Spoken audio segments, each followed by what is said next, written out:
Hi friends, ரொம்ப நாளைக்கு அப்புறமா ஒரு கேக் வீடியோங்க. இது பார்த்தீங்கன்னா எனக்கு சடனாக வந்து ஆர்டருங்க. எப்போவுமே மினி பீஸ் கேக் ஆர்டர் பார்த்தீங்கன்னா 1 டே பிஃபோர் ஆர் 2 டேஸ் பிஃபோரே எனக்கு வந்து ஆர்டர் கன்ஃபார்ம் ஆயிரும். அதாவது 1 டே பிஃபோருங்கிறது மார்னிங்கே எனக்கு வந்து கன்ஃபார்மாக இருக்கும். இது பார்த்தீங்கன்னா நைட் ஒரு 9:30 போல், அதாவது நேற்றுக்கு ஞாயிற்றுக்கிழமை 9:30 மணிக்கு தான் இந்த ஆர்டரே வந்து கன்ஃபார்ம் ஆகுது. இன்னைக்கு அதாவது திங்கக்கிழமை சாயந்தரம் ஒரு 6:30 மணிக்குள்ளே இதை நான் வந்து டெலிவரி கொடுத்தாகணும். இது எப்படின்னு பார்த்தீங்கன்னா மொத்தமாக 9 கிலோ, ஒரு ட்ரேக்கு வந்து 3 கிலோன்னு போட்டு 3 ட்ரே நான் வந்து ரெடி பண்ணி ஆகணும். என்னோட நேரம் பார்த்தீங்கன்னா சண்டே எப்போவுமே எங்கள் ஏரியாலலாம் வந்து ஒரு 9 o'clock போது எல்லா ஷாப்புமே வந்து க்ளோஸ் பண்ணிடுவாங்க. முட்டை மைதா எதுவுமே இல்லை. என் கையில் பார்த்தீங்கன்னா ஒரு 12 முட்டை மட்டும்தான் கையில் இருந்துச்சு.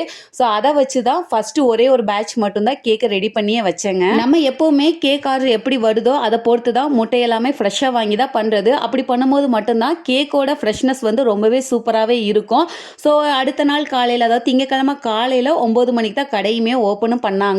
ஸோ அதுக்கப்புறமா முட்டை மைதா சர்க்கரை எல்லாமே வாங்கிட்டு வந்துட்டு 2 பேட்சும் அடுத்தடுத்த பேட்சும் வந்து ரெடி பண்ணியாச்சுங்க. மினி பீஸை பொறுத்த வரைக்குமே சீக்கிரமாகவே நம்மளுக்கு வந்து நார்மல் டைம்லேயே செட் ஆயிரும். ஸோ இதில் மிகப்பெரிய ப்ளஸ் பாயிண்ட் என்னன்னு பார்த்தீங்கன்னா வெதர் தான். வெதர் வந்து ரொம்ப ரொம்ப ஃபேவரான கண்டிஷனில் தான் இருக்குது.